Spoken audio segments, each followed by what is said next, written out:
So I believe I am live. Hello, everybody. Hi.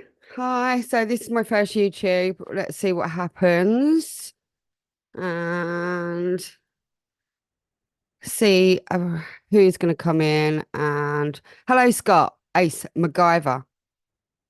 Such a great name, Scott. I'm actually loving your name. So, hello, good evening. Welcome to my office. I'm just getting used to my stream settings, so forgive me if I'm doing some little things, but this is live. This is Sasha Live. Welcome to my channel. And I'm going to see what everybody wants to talk about. I've got a drink. Gillian. Gillian's in the building. Stephen Bunn's in the building. Hello, how are you all doing? Oh, this is fun, isn't it? It's nice to bring everybody together. Nice to bring everybody together on a Saturday evening. And I am here to talk about what the hell is going on with this Essex case, mainly. We'll start there. I'm going to wait for a few people to come in. Hi, Mark. Hi, Mark. Oh, it's nice to get everybody in. Welcome. Look, I've got a drink. Cheers to Saturday night and to cocktails. Everybody needs a cocktail on a Saturday night. So it's my first YouTube live stream. I've been live streaming music and radio for nearly 12 years. But I've never just been doing the chat on its own. So this is a bit of more of a first for me. I've normally got the music to have my as my safety net, but I haven't got that tonight. So I'm just going to be seeing what's happening and seeing who's coming in and getting used to things. Welcoming you all to my office. Here we are. I'm broadcasting in near Brighton, in South Downs Link. And the reason that I'm involved in this Essex case, which is what I'm going to start talking about, whatever, if anybody's got any questions, just put them in. But the Essex case is a bit of a nightmare. And I can't actually believe it's going on for 29 years, nearly 30 years now. And I have come in November into the groups because I wasn't really involved in all of the discussions and the arguments and the bants and the bullies and all of the things that have been going on. But when Sky got in touch with me, um, I had started looking at it all again, and I hadn't looked at it for ages. And I then first got in touch with TMI, and that was back in 2021, and we're now in 2024, would you believe? And back in November, I went into the Essex Boys group and I hadn't mentioned a certain person, he who doesn't want to be named, can't be named, shan't be named, a bit like Voldemort. He came straight in and started DMing me, and the rest is history. And it's on this YouTube channel. I've done a few podcasts about it all, and it shouldn't be this difficult to talk about this whole case. And it's been very highlighting for me since I came in November, seeing how much corruption is involved, how much nothing's getting done, how much there's just awful lot of talk and no justice, and an awful lot of talk about the an awful lot of talk about the corruption, but it just be never-ending talk. It's like a never-ending story, and I don't like the bullying and I don't like the intimidation. And I believe that it shouldn't have been allowed to go on this long. And that's why I'm here. And that's why I'm bringing everybody together. So Hello, everybody. Hello, Alan Lawson, Andy Spencer, Mark P. Thank you for joining me. I would love to hear any of your questions, anything that you would like to ask me while we just get warmed up and I have a drink. What's everybody drinking tonight? Should we start there? Good evening, Reese Smith. It's good here, isn't it? I would love to hear any questions. Fire any questions that you've got for me regarding the Essex case. If I can answer them without getting myself into more trouble than I seem to already be in by just saying hello, then I will answer them. I was the barmaid at Raquel's, but I wasn't just the barmaid at Raquel's. I was an Essex girl, raving, misbehaving, not in a bad way, and not like a lot of these criminals. But that's why I became involved, and it's just really insane going back all of this time and realizing how much people were being set up, and that's everybody. And there was an awful lot of drug dealing going on, awful lot of drug taking. Um, there's different drugs and different levels of drug taking and different levels of criminality, and it's shocking. Do I sound shocked? I am shocked by the whole situation. I can't believe that some such bad men are getting away with these things still, and the police are doing nothing. And this Essex police corruption is just one of many, many cases that I'm hearing from so many different angles, from so many different places about how police are failing everybody and just looking after the criminals by the sounds of things. So what's everybody saying? Yeah, how far? Yeah, I totally agree with you about the bullying. Yeah, thank you, Gillian. I really want to thank everybody that has been getting in contact with me and supporting me to carry on talking about what's gone wrong here. Um, the Leah Betts side of things is something that I truly believe everybody needs to be understanding, that this connection is an important connection, and that a young girl, 18-year-old, did die and in very suspicious circumstances for her death. The truth wasn't told there. And then three more guys died. And it's serious when there's deaths involved. The implications are unquantifiable. And you can see that with this case, it's gone on so long because of the perversion of course of justice, because of people that are blatantly not telling the truth, being allowed to carry on and get away with it and make money. It's just incredibly annoying. Do I think Steele will get out? Yes, I do.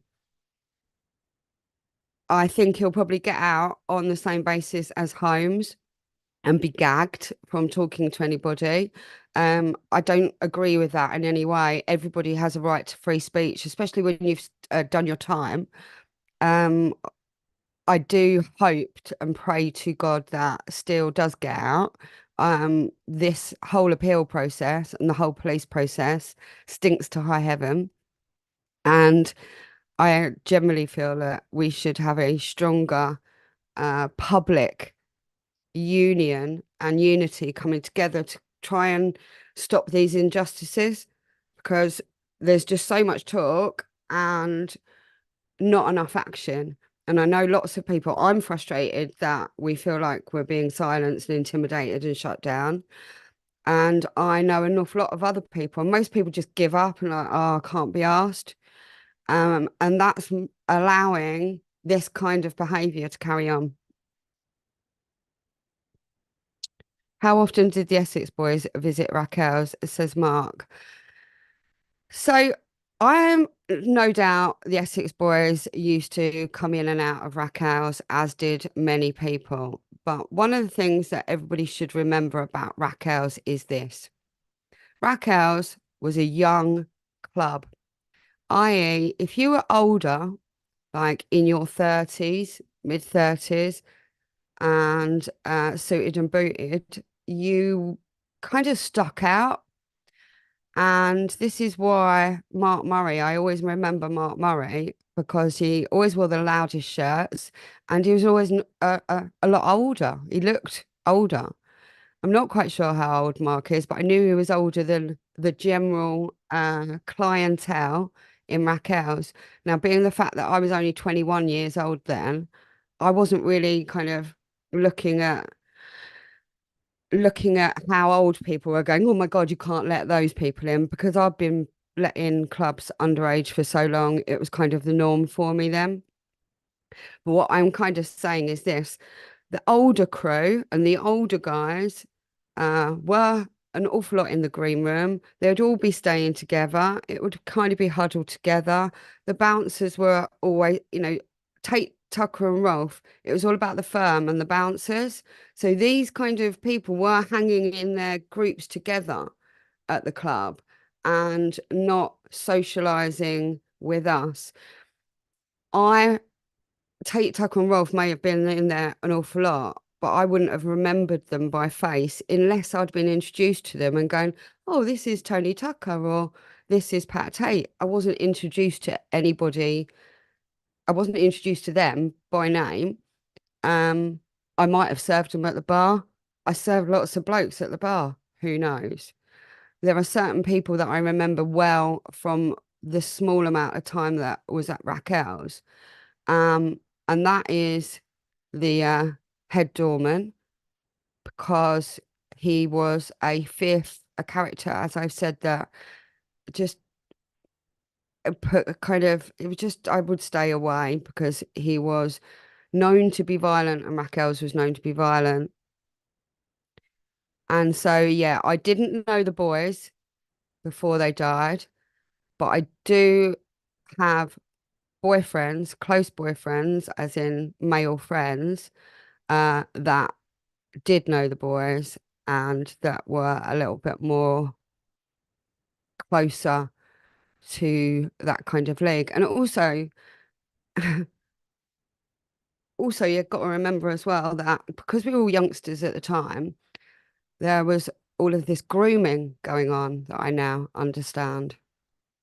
And grooming is something I've only learned in the last 4 years of really how it works.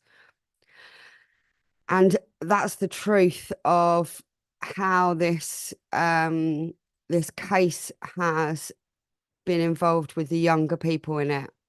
So the 15-year-olds, the 16-year-olds, up until the 20-year-olds, these are the ones that are being used just like they are these days in the county lines side of things as runners, as passers, as carrying stuff, and they're being groomed into crime, prostitution, and seriously, seriously bad stuff by older people. And that's how it works. Do I still speak to Mark Murray? No, I know that Mark's in Tenerife. Um, Mark was never my mate. We got our thrills off him once a week.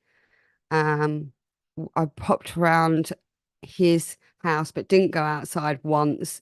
And that was as far as my connection with Mark really went. But, he was well known. He was a well-known dealer.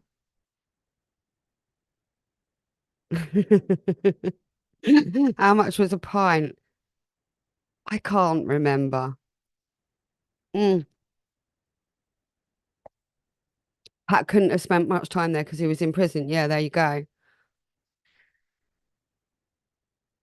Yeah, older folk this was a young scene, and really, the club scene is kind of truly a younger person's scene. You know, it's when we're all going out every weekend. And so, you know, the kids are still going out as much as they can every weekend. It's very interesting how the Essex boys has been termed when these guys were in their 30s. They weren't boys, they were men.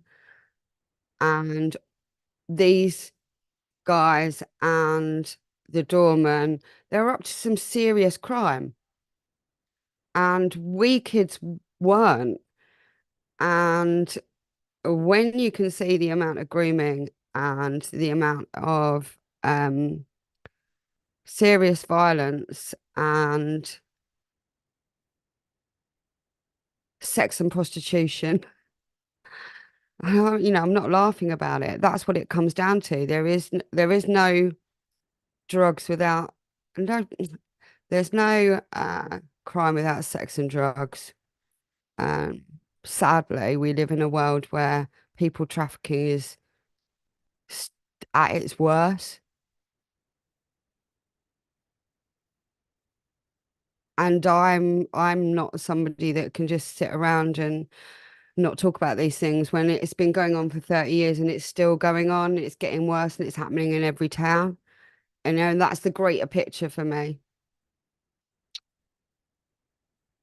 They were hardly boys. Yeah, that's right, Gillian. Healing the silence. What's healing the silence? There are so many cases where the social workers, etc., have seen teenagers in clubs and given them drugs, etc. It's a very sinister world that we live in. This is the truth. This is the bigger truth. I have had an awful nightmare with Sussex Police for the last 4 years, and it has woken me up to how bad it is out there and how it is the luck of the draw. The care system, which is my husband works in the care system, and his now deceased brother also worked in the care system, supporting young people that have had the worst start in life, and they have no respect for the police, and I don't blame them because they're not helping them. The care system is is in an absolute shambolic shit show state, and I really feel for these kids, and because the outcomes are where we are now. My husband's got 20 odd foster brothers. He wasn't in care, but his mother was a foster mother. And it's all about the outcomes and how people are uh, being left to fend for themselves in dangerous situations, and they're not getting any help and they're ending up in crime.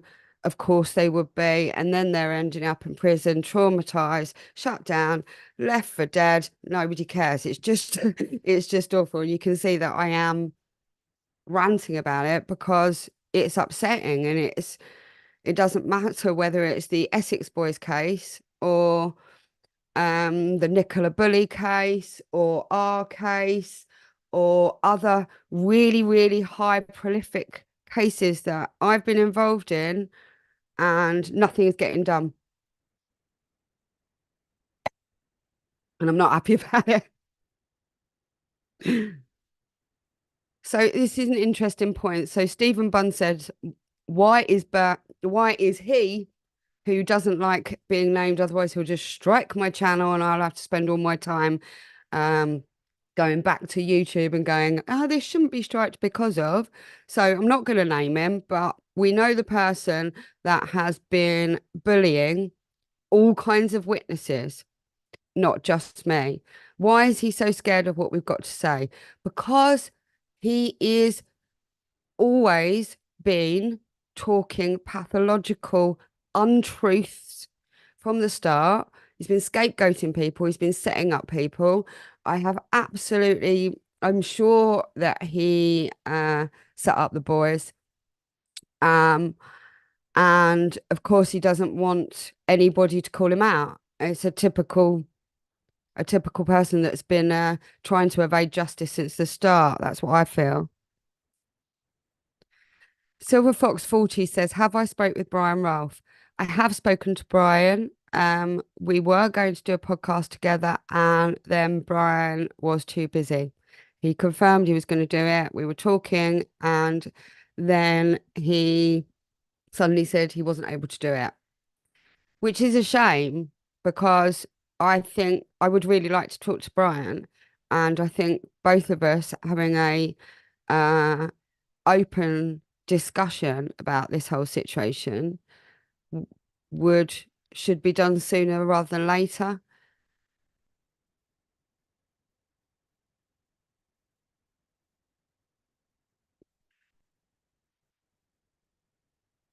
Alan Lawson says, I assume you knew the He Who Shall Not Be Named, and what was your opinion of him back then? Or was he still considered? He was, yeah. I'm not here to uh defame people. I'm just here to talk the truth.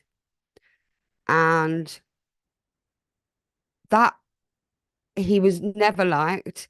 He's most disliked person in Essex that I could possibly mention because of everything that he's been doing and saying in all of this case. You might have heard my husband sneezing there. Bless you, my child. Um,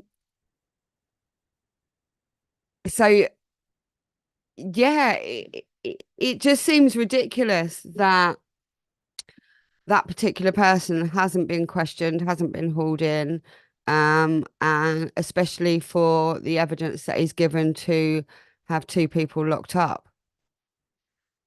People, I'm not saying that they weren't involved in any way with drug dealing and all of this kind of thing with Steele and Holmes, but it, I know what it's like for people to try to frame you. And if people get away with framing people, it's an incredibly dangerous world we live in when people that are innocent of those crimes can go to prison and the police know about it, but they don't care or they're complicit. So Michael Wall, that's my husband, says, had social services been involved with the Betts family?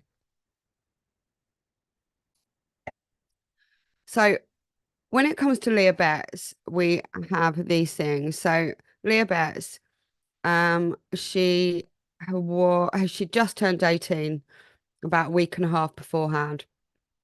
But I now know, and I didn't know back then, that sadly her mother had died 3 years beforehand. Now, I would really, really be very interested to know what the whole scenario was with the family setup, with the stepmother, with the father, and with Leah's brother, and the sad loss of her mother and how she was being looked after and what was exactly going on. It all seems very strange to me, this 18th birthday party at daddy and stepmom's house. Her stepmother was a nurse. Um, and nothing about this whole Leah Betts death and what happened in the immediate kind of 48 hours afterwards, where it suddenly went bang in the press, nothing rings true to me.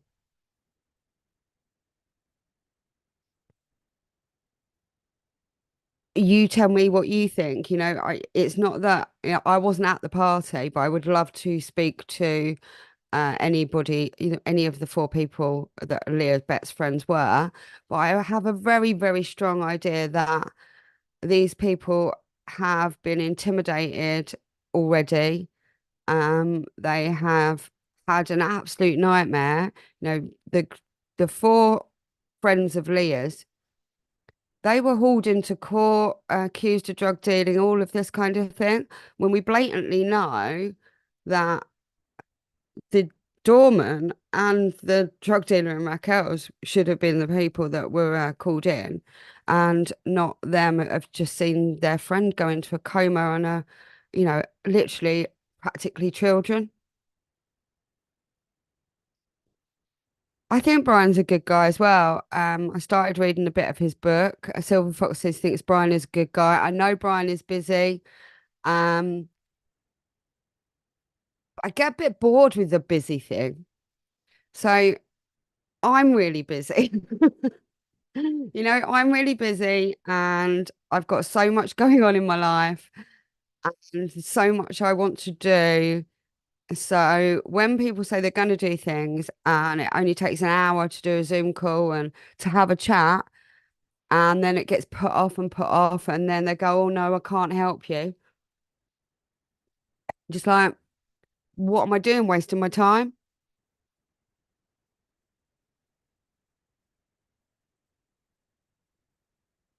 So Scott Ace MacGyver is saying the strange part about them raiding my house before Leah Betts died, and he's right to pick up this. So this, I know and understand that the Essex Police Drug Squad were clearly being informed of where to, which houses to raid. There is no reason otherwise. And it was a sting, and it wasn't just my house that was raided. Now, this was my house, and I know how difficult it is to get a warrant, to go into somebody's house and have the right of access to do that. This was a week before Leah Bett's birthday party and 2 weeks before she died. All of these things happening all at once are not coincidental. And I will say this because of that. What happens is people are put into trauma for a reason. So things all start happening at once because it's all being calculated and planned. Nothing's happening by chance. That's what I believe anyway. So Stephen Bunn says, did you watch the new TMI interview last night? And I think they are doing a good job. Do I think so? I am glad it has been picked up and they are investigating, and I think that can only be a good thing if it comes to anything. But what I see is it taking an awful lot longer than anything should. And what's the actual point if it doesn't highlight where things have gone wrong with the police? Because you should be able to act with the police and go back to the police immediately, especially when you've got two ex-Met police officers. I understand things take time, but I feel like there's an awful lot of time being spent th that could be better spent on moving this forward quicker. I'm not trying to be harsh about that. I just think that there are so many victims of police corruption that are suffering right now that we should be concentrating on ensuring that the police are doing their job, and ex-Met police officers should be able to help more on that basis, I believe. Like, I haven't got any mates in the Met, and I know that they don't have warrant cards, etc. now. But I just think that um it's not being investigated in the most thorough way as it could be, because the Met Police involvement, I think, needs to be understood.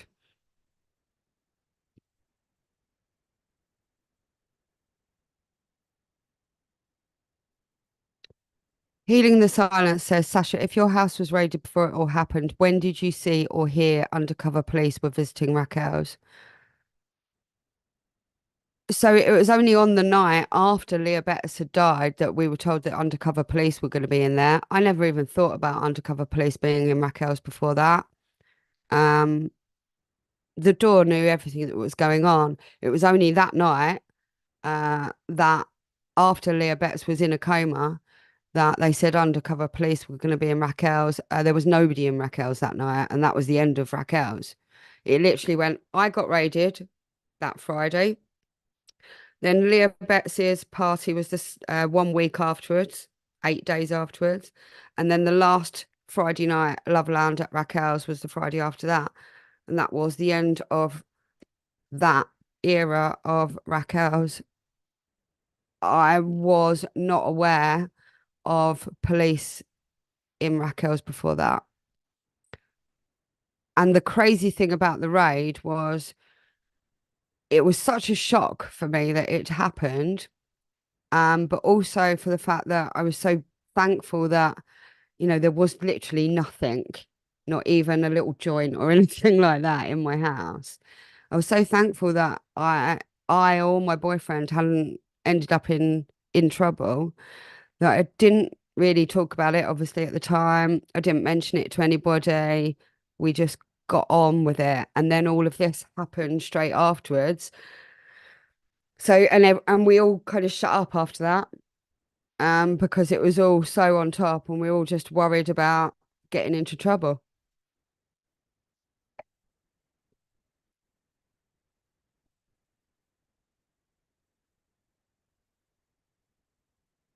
Reese Smith says, thank you for taking the time out of your life.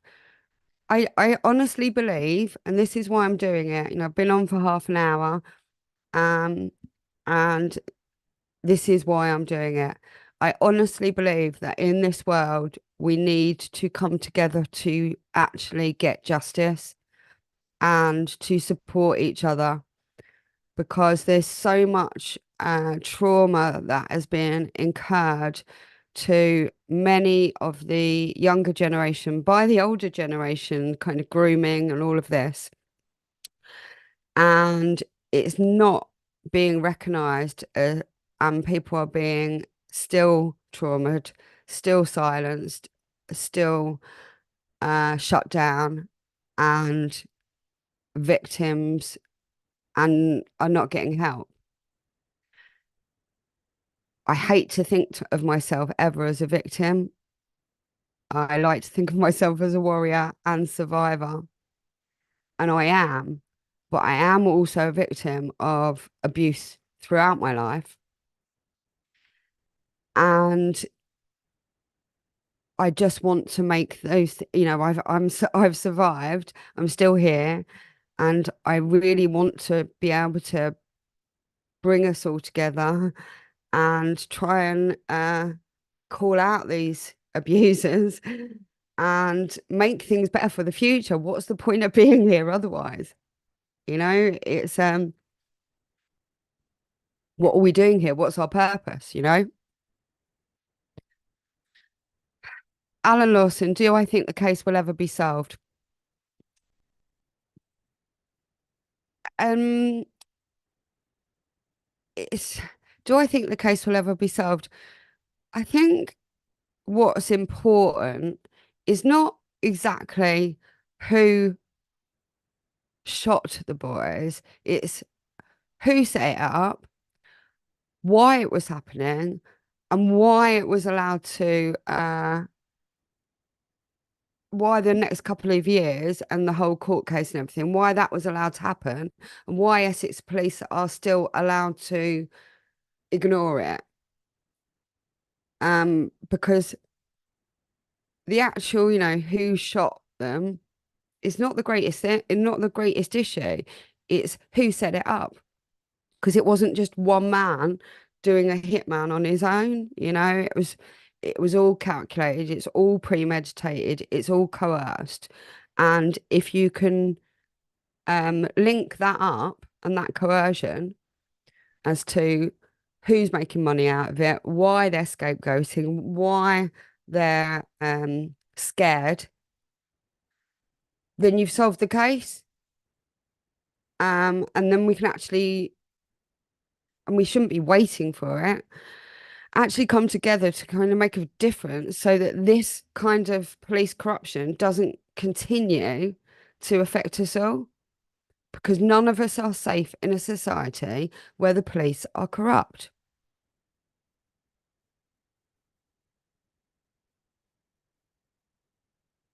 Yeah, so the police say the case is closed. So here's an interesting thing. Might be interesting or might not be. Um, I have been involved with the Essex Police over the last 9 months. And I had two officers come to see me, pick me up, and I went and did a disclosure. It wasn't related to this case. But while I was there, I asked them about the Essex Boys case while I've got you. And I asked them about the Essex Boys case. And the police officer I was talking to, who had been really, really nice to me up to then, first of all, I said, "What about the Essex police corruption?" And he went, "Well, in all my years' service, I've never known any corruption." And at that point, I stopped trusting this policeman. And I said to him I was involved in the Essex Boys case. And he said, "Oh, well, there's so much confusion, it's never gonna be solved." Now that's what they want. That's what I believe. That's what they want. They want the confusion. They want that um everybody still be talking about it, everybody making money out of it, that continue kind of media, people still making movies out of bullshit. That's what they want. That's not justice. Justice is we all come together, congregate, go down to Chelmsford Police Station, all stand outside Chelmsford Police Station, go, "We've had enough and we want justice, and this is corruption, and you need to sort it out now and open this case now, and not just deal with the parole hearing for Steele, but open this case, do deal with it quickly, do your job, and show us that the police can actually be held accountable for corruption." I wish that would happen in my dreams, in my actual dreams. Rick Harrison says, "Do I think he who shall not be named could have been involved?" 100% yes.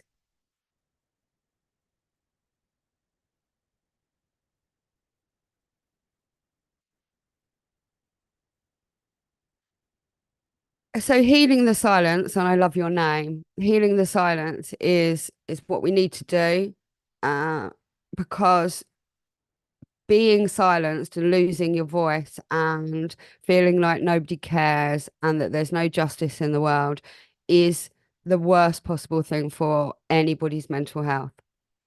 It is not the way that we're supposed to live our lives. We're all supposed to be able to look after each other, have a good time, live on a higher frequency, and heal through our traumas. And all that I'm seeing and experiencing myself is that the police, especially, are continually traumatizing victims and witnesses. I've experienced serious intimidation, and it's horrible.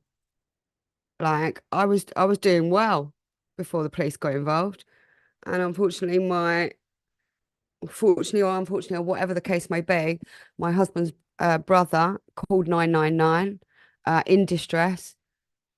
What, at the age of 53 years old, disclosed child sexual abuse from when he was 10, and from that moment, the police have traumatized me, my husband, left him for dead on the beach in Shoreham, and just wrote him off as suicide. Then 9 months later, my husband's foster brother was found dead, pinned down to his bed, face down with a table on him. And the police said, "Nothing to see here, nothing suspicious there." It's just beyond, it just beggars belief. And it's made me really sad. I think we need a civilian police force. and one with decent people in it. I don't think it's difficult to um, judge people when you're in the room with them now. The police force seems to be full of wrong uns. And, I'm lucky because I've got my husband, but there's so many people that are on their own that are being devastated, traumatized, left for dead, and nobody care. We can't let that carry on.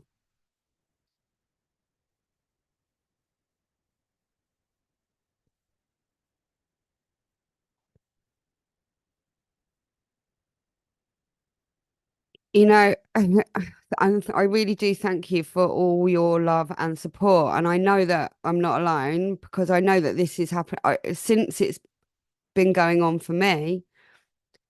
I'm just coming across more and more and more and more people that are being fouled by the police, and like it's just it can't continue. It's a common theme, especially in sexual cases, domestic abuse cases, rape, paedophilia, these kind of cases, historic sexual abuse, grooming. It's these cases where if you're tearing down the road at 100 miles an hour, the police are straight round, or I'm just having a party in 1995 and I'm being raided, but um, you can report paedophiles. Nah, not interested in that. Nah, no, don't worry about that. And that's it. So, so it's all a bit of a nightmare, and that's my Saturday afternoon rant. Do you know what? I'm going to tell you all this. So, I would just like to thank Scott, Ace MacGyver, for introducing me to Yami B, otherwise known as Samson Misra. What an amazing guy. What an amazing story. Oh my God. Absolutely fell in love with him. I didn't even know who he was. But you can always tell a good guy when they get up off their ass and get on the train and come down and see you. And that's what he did. And in my experience in this life, it is the people that actually get up, stand up, and do something, which make the difference. So Samson, he came to see me. We got to know each other, had a lovely time. Um, in the garden, doing a podcast, and I am going up to see him next week. We're going to be having another chat, and I'm going to be seeing if I can help him on his spiritual journey. And this, see if you can see it, is his gene keys. I've been studying the gene keys for the last 2 years, and I am moving into hopefully being able to guide people on their journey of self-illumination. And we all need a bit of self-illuminating. This has really, really helped me in the last 2 years. It's helped me no end. If you want to go to the genekeys.com, it's not something exclusive to me. Go to the genekeys.com, get your own free hologenetic profile, and I'm going to be helping Samson through his gene key journey. We're going to be taking it slow, otherwise known as Yummy Bee, next week. And I'm sure we'll have a little chat about what's going on with all of this Essex case and the bullying going on involved in it. And I just really like to thank everybody that has been tuned in. Have we got any more questions? I'm going to go and cook my dinner in a minute. Any more questions from anybody? Who do I think killed the three lads?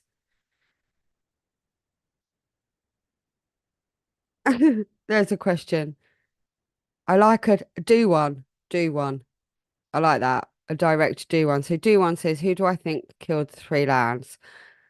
I don't know the actual hitman, but I do believe it came from the top.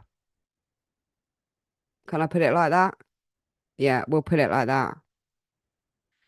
I do think he who shall not be named, let's call him Voldemort.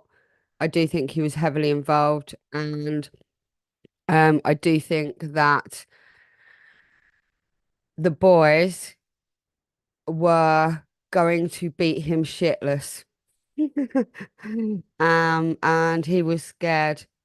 Um, Especially, there was a lot of money involved in this high level and a lot of violence, and they wouldn't have thought twice about pummeling his big bottom. And I think it's yeah, always follow the money. Always follow the money in all of these cases, and the money goes right to the top. Oh, that's a lovely question. So, couple of lovely questions. Oh, Vinny. Hello, Vinny. It's always lovely. Um, but we'll concentrate on the lovely questions. A John Boy Cat. Do you still do your radio station? Yes, I do. And I will be live on iStream Radio tomorrow from 4 till 6 p.m. doing my music thing. Adrian K is on between 2 and 4. And after me, it is Planetary Soul with my funk soul brother, Mr. Beats. And Healing the Silence says, Sasha, my question is, what does peace and calm mean for you now? Peace and calm means for me sitting in the garden, listening to the birds, meditating, stroking my cat, grounding, and being away from the screens because we spend so much time with screens now. I do a lot of reading as well, spiritual reading, spiritual books. I love my books. So yeah, that's what peace and calm looks to me now. So yeah, Samson is beautiful, Gillian. Yeah, he's a beautiful, beautiful soul. One thing I know about people that have been through the hardest thing, the hardest life, and there's for sure, Samson, Yami B, he'd been locked up for 40 odd years. I can't imagine what it's like not to have your liberty for that long. And he was locked up when he was a kid in care, and there are so many people in prison that come from the care system that can't be right, can't be happening anymore. It is so sad that the children that are coming from the worst starts are being failed over and over and over and over and over again. And we can't continue to let this happen.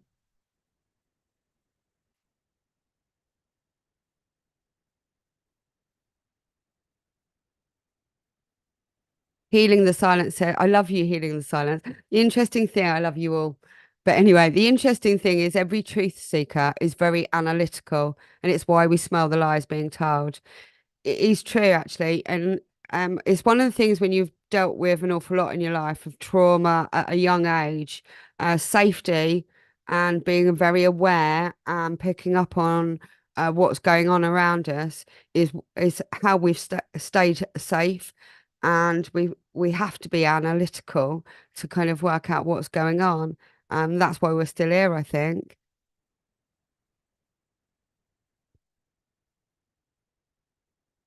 I would just like to say this, Vinnie King. Um, I understand how difficult it is when you've got a narcissistic parent and you want to stick up for them and you want to believe everything they say. That's really, really difficult. It's a really difficult, and I feel sorry for you because when your parents lie to you, it's the worst thing in the world. And that's your journey. So I have no beef with you, but I just don't like bullshit.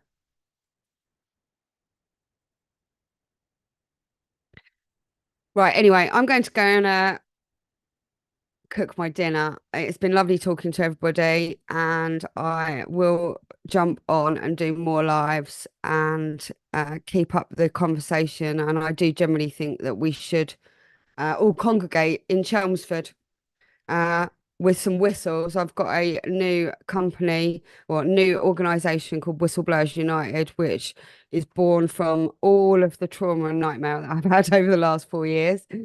So I'm going to be talking more about that on YouTube, on my lives, on my socials. And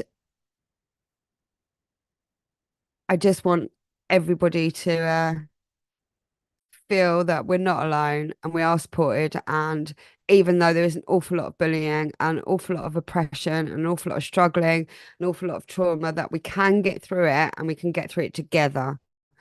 Healing is the journey that we're all on. And I thank you all for all of the love and coming in and yes, we will be more than glad to get he who shall not be named on a lie detector and into the room, as that's all we need. So if he would like to come to Chelmsford with us all, and we're all we'll all go to Chelmsford, stand outside Chelmsford Police Station, um, make sure it goes viral, and a whistle our whistles for truth, and see who wants to take a go on the lie detector. I'm up for it. Anybody else that's up for it, uh, they can join us. Let's maybe get a date in the diary, shall we, everybody?